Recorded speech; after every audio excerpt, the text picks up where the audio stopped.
ತುಂಬಾ ಜನಕ್ಕೆ ನಾವು ಫ್ಯಾಟ್ ಲಾಸ್ ಮಾಡೋ ಟೈಮಲ್ಲಿ ವೆಯ್ಟ್ ಟ್ರೈನಿಂಗ್ ಮಾಡಬೇಕಾ ಅಥವಾ ಕಾರ್ಡಿಯೋ ಮಾಡಬೇಕಾ ಅನ್ನೋದು ಕನ್ಫ್ಯೂಷನ್ ಇರುತ್ತೆ. ಈ ವಿಡಿಯೋ ಮೂಲಕ ಅದನ್ನ ಪ್ರಾಕ್ಟಿಕಲ್ ಎಕ್ಸಾಂಪಲ್ ಮೂಲಕ ಕ್ಲಾರಿಫೈ ಮಾಡಿಸ್ತೀನಿ. ನನಗೆ ಇಬ್ರು ಫ್ರೆಂಡ್ಸ್ ಇದ್ದಾರೆ.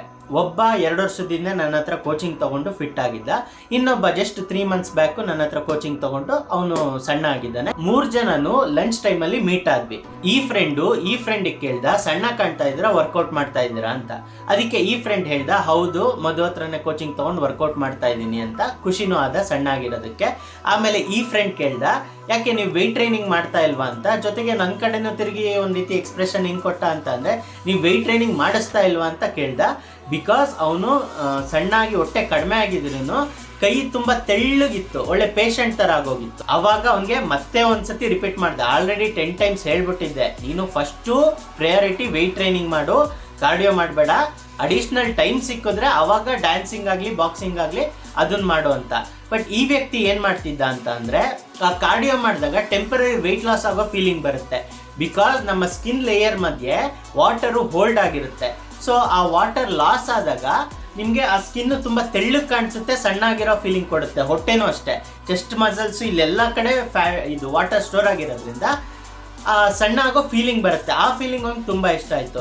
ಜೊತೆಗೆ ಅದಾದ ನಂತರ ವೆಯ್ಟ್ ಚೆಕ್ ಮಾಡಿದ್ರು ನಿಮಗೆ ಕಡಿಮೆ ವೆಯ್ಟ್ ತೋರಿಸುತ್ತೆ, ಮೇ ಬಿ 500 ಗ್ರಾಮಿಂದ 1 kg. ಆವಾಗ ತುಂಬ ಜನ ವೆಯ್ಟ್ ಚೆಕ್ ಮಾಡಿಬಿಟ್ಟು ಹೇಳ್ತಿರ್ತೀರಾ ಅಥವಾ ಅಸ್ಯೂಮ್ ಮಾಡ್ತಾ ಇರ್ತೀರ, ಸೊ ಇವತ್ತು 500 grams ರೆಡ್ಯೂಸ್ ಮಾಡಿದೆ, ಕಾರ್ಡಿಯೋದಲ್ಲಿ 1 kg ರೆಡ್ಯೂಸ್ ಮಾಡಿದೆ ಅಂತ. ಆ ವೆಯ್ಟ್ ಲಾಸ್ ಆಗಿರೋದು ಫ್ಯಾಟ್ ಅಲ್ಲ, ವಾಟರು. ಮತ್ತೆ ನೀರು ಕುಡಿದಾಗ ಮತ್ತೆ ಹೈಡ್ರೇಟ್ ಆಗುತ್ತಲ್ಲ ಬಾಡಿ, ವಾಪಸ್ಸು ಅದ್ರ ಜಾಗಕ್ಕೆ ವಾಟರ್ ಹೋಗಿ ತುಂಬಿಕೊಳ್ಳುತ್ತೆ. ಸೊ ಇದು ಅವನ ಕಂಡೀಷನ್ಸಲ್ಲಿ ಆಗ್ತಾ ಇತ್ತು. ಅದೇ ಈ ಫ್ರೆಂಡ್ ಎಕ್ಸ್ಪೀರಿಯನ್ಸ್ ಇತ್ತಲ್ವಾ, ಯಾಕೆ ಕೇಳ್ದ ಅಂತಂದ್ರೆ ಅದೇ ಕಾರಣಕ್ಕೆ 3 to 4 months ಅಲ್ಲಿ ತುಂಬಾ ಒಳ್ಳೆ ಪ್ರೋಗ್ರೆಸ್ ತೆಗೆದಿದ್ದ ಈ ವ್ಯಕ್ತಿ. ಸೊ ಈ ವ್ಯಕ್ತಿ ಹೇಗೆ ಕಾಣಿಸ್ತಿದ್ದ ಅಂದ್ರೆ, ಸಣ್ಣ ಆಗಿದ್ದಾನೆ, ಹೊಟ್ಟೆನೂ ಕರಗಿದೆ, ಬಟ್ ಕೈಯೆಲ್ಲ ಸಣ್ಣ ಕಾಣ್ತಿರೋದ್ರಿಂದ ಪೇಷಂಟ್ ತರ ಕಾಣ್ತಾ ಇದ್ದ, ಏನೋ ಒಂಥರ ಫಿಟ್ ಆಗಿ ಕಾಣ್ತಾ ಇರಲಿಲ್ಲ. ವೆಯ್ಟ್ ಟ್ರೈನಿಂಗ್ ಮಾಡಿದಾಗ ಇನ್ನೊಂದು ಅಡ್ವಾಂಟೇಜ್ ಏನಾಗುತ್ತೆ ಅಂತ ಅಂದ್ರೆ, ನಿಮ್ಗೆ ಹೊಟ್ಟೆ ಇದ್ರೂ ಚೆಸ್ಟ್ ಮಸಲ್ಸ್ ಮುಂದೆ ಬಿಲ್ಡ್ ಆಗಿರುತ್ತಲ್ಲ, ಅವಾಗ ಹೊಟ್ಟೆ ಕಾಣಿಸಲ್ಲ, ಇದ್ರೂ ಸಹ ಕಾಣಿಸಲ್ಲ.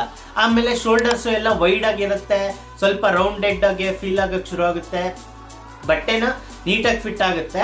ಅವಾಗ ನೀವು ಎದೆ ಉಬ್ಬಿಸ್ಕೊಂಡು ನಡೆಯೋಕ್ಕೆ ಶುರು ಮಾಡ್ತೀರಾ. ಬಿಕಾಸ್ ಬ್ಯಾಕ್ ಮಸಲ್ಸ್ ಎಲ್ಲ ಸ್ಟ್ರಾಂಗ್ ಆಗಿರುತ್ತೆ, ಒಂಥರ ಹಿಂಗೆ ಸ್ಲೌಚ್ ಮಾಡಿಕೊಂಡು ನಡೆಯಲ್ಲ. ಒಳ್ಳೆ ಒಬ್ಬ ಕಾನ್ಫಿಡೆಂಟ್ ಪರ್ಸನ್, ಒಬ್ಬ ಹೀರೋ ಥರ ನಡೀತಾ ಇದ್ರೆ ಯಾರೋ ಒಬ್ಬ ಕಮಾಂಡೋ ಮಿಲಿಟರಿ ಆಫೀಸರ್ ಬರ್ತಾ ಇದ್ದಾನೆ ಅನ್ನೋ ಫೀಲಿಂಗ್ ಬರುತ್ತೆ. ಬಿಕಾಸ್ ಮಸಲ್ಸ್ ಇರುತ್ತೆ. ದಪ್ಪ ಇದ್ರು ಗುಂಡುಗೆ ಚೆನ್ನಾಗಿ ಕಾಣ್ತೀರಾ. ನನಗೂ ಈಗ ಹೊಟ್ಟೆ ಇದೆ, ಬಟ್ ಈ ಆರ್ಮ್ಸ್ ಎಲ್ಲ ಇರೋದ್ರಿಂದ ನಾನು ಸ್ಟಿಲ್ ಫಿಟ್ ಆಗಿ ಕಾಣ್ತೀನಿ. ಈವನ್ ನಾನು ಸಹ ವೆಯ್ಟ್ ಟ್ರೈನಿಂಗ್ ಮೇಲೆ ಫೋಕಸ್ ಮಾಡ್ತಾ ಇರೋದು ಫ್ಯಾಟ್ ಲಾಸ್ ಮಾಡೋಕ್ಕೆ. ಫಸ್ಟ್ ಪ್ರಯಾರಿಟಿ ವೆಯ್ಟ್ ಟ್ರೈನಿಂಗ್ ಇರುತ್ತೆ. ಎದ್ದ ತಕ್ಷಣ ಆದಷ್ಟು ಬೇಗ ವೆಯ್ಟ್ ಟ್ರೈನಿಂಗ್ ಮುಗಿಸ್ಕೊಂಡ್ಬಿಡ್ತೀನಿ.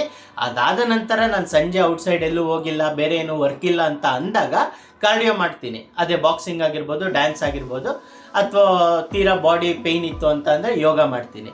ಸೊ ಹೀಗೆ ನಿಮ್ಮ ಟ್ರೈನಿಂಗ್ ಇಟ್ಕೊಬೇಕು. ಆಮೇಲೆ ಇದು ವೆಯ್ಟ್ ಟ್ರೈನಿಂಗ್ ಅಂದ ತಕ್ಷಣ ಬರೀ ಹುಡುಗರಿಗೆ ಹೇಳ್ತಿದ್ದಾರೆ ಅಂತ ಅನ್ಕೊಂಬಿಡಿ. ಲೇಡೀಸು ಸಹ ನಿಮಗೆ ಟೋನ್ ಆರ್ಮ್ಸ್ ಬೇಕು ಅಂತ ಅಂದ್ರೆ ನೀವು ವೆಯ್ಟ್ ಟ್ರೈನಿಂಗ್ ಮಾಡಲೇಬೇಕು. ಆಮೇಲೆ ಮಸಲ್ಸ್ ಬಿಲ್ಡ್ ಆಗಿರೋದ್ರಿಂದ ನೀವು ಏಜ್ ಆದ್ರೂ ಫಿಸಿಕಲಿ ವೀಕ್ ಆಗಲ್ಲ. ಕೂತ್ಕೊಂಡ್ರೆ ಎದಳಕ್ಕಾಗಲ್ಲ, ಎದ್ರೆ ಕೂತ್ಕೊಳ್ಳೋಕ್ಕ ಆಗಲ್ಲ ಅಂತ ಫೀಲಿಂಗ್ ಇರುತ್ತಲ್ಲ, ಅದಿರಲ್ಲ. ಬಿಕಾಸ್ ಅಂಥ ಟೈಮಲ್ಲಿ ಮಸಲ್ಸೇ ನಿಮ್ಗೆ ಹೆಲ್ಪ್ ಮಾಡೋದು. ಜೊತೆಗೆ ಮೆಟಬಾಲಿಸಮ್ ಕೂಡ ಇಂಪ್ರೂವ್ ಆಗುತ್ತೆ ಮಸಲ್ಸ್ ಜಾಸ್ತಿ ಇದ್ದಷ್ಟು. ಆಗ ಫ್ಯಾಟ್ ಲಾಸ್ ಕೂಡ ಚೆನ್ನಾಗಾಗುತ್ತೆ. ವೆಯ್ಟಲ್ಲಿ ಡಿಫ್ರೆನ್ಸ್ ಜಾಸ್ತಿ ಕಾಣದೇ ಇದ್ರೂ ನೀವು ವೆಯ್ಟ್ ಟ್ರೈನಿಂಗ್ ಮಾಡಿ ವೆಯ್ಟ್ ಲಾಸ್ ಮಾಡಿದಾಗ ನಿಮ್ಮ ಫಿಸಿಕಲ್ ಫಿಟ್ನೆಸ್ಸಲ್ಲಿ ತುಂಬ ಡಿಫ್ರೆನ್ಸ್ ಇರುತ್ತೆ. ಈ ವಿಡಿಯೋ ಇಷ್ಟ ಆಗಿದ್ರೆ ಲೈಕ್ ಮಾಡೋದನ್ನು ಮರಿಬೇಡಿ. ಅವಾಗ ನನಗೆ ಗೊತ್ತಾಗುತ್ತೆ ನಿಮ್ಗೆ ಯಾವ ರೀತಿ ಕಂಟೆಂಟ್ ಇಷ್ಟ ಆಗ್ತಿದೆ ಅಂತ. ಅದೇ ರೀತಿ ಜಾಸ್ತಿ ಕಂಟೆಂಟ್ನ ಪ್ರೊಡ್ಯೂಸ್ ಮಾಡೋಕ್ಕೆ ಹೆಲ್ಪ್ಫುಲ್ ಆಗುತ್ತೆ. ಜೊತೆಗೆ ನಿಮ್ಮ ಫ್ರೆಂಡ್ಸ್ ಹತ್ರ ಶೇರ್ ಮಾಡಿ, ಅವ್ರಿಗೂ ಕೂಡ ಹೆಲ್ಪ್ಫುಲ್ ಆಗಲಿ, ಅವರು ಕೂಡ ಫಿಟ್ನೆಸ್ ಲೈಫ್ ಸ್ಟೈಲ್ ಬರಲಿ.